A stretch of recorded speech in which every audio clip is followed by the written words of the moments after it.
Assalamualaikum, ajo cuti cerita.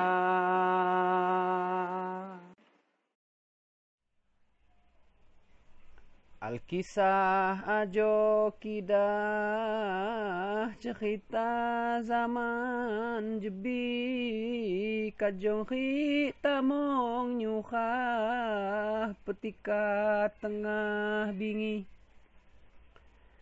Sukah ni balang bisa cerita sang miana tinggal anak ri ina kaduma lagi bapak. Saya tinggal angkah ina jama anak lunik ni lagi di zaman sina dunia lagi mangi. Tahu di bulan Tuhan ya nanom pahidah wat hati makbu jiwa malang ni hanti nerak. Nasib ni tian khua nunggal mak ngedok kanti inani kasak Tuhan dakak ni kasak cuti. Bekak ni mak sepiha ulih mawadaya ni bala babui khi kekha tengan paceklik bani. Paki belama ni kanian balang bisa huki keliwat susah badan laju binasa.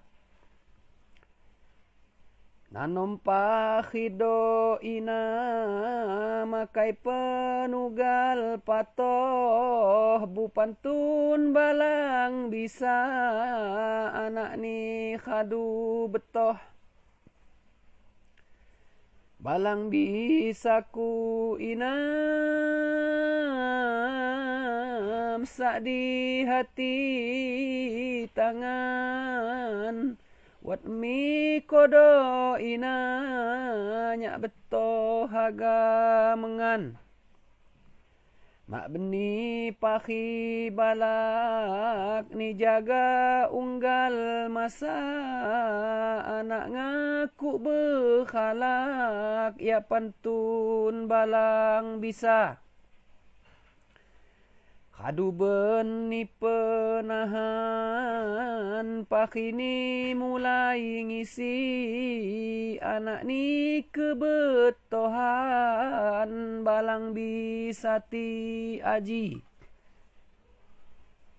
Balang bisa ku inam sak di hati tangan wat mi kodo ina nyak beto haga mengan. Senggaya khiadi helu khaduma ngedok daya sakit tenai mit hulu haga cabuk ni maya. Pagi ni khadu kuning anak ni tinggal magoh. Najin lom hati gehing bupantun kasak lemoh. Balang bisa ku inam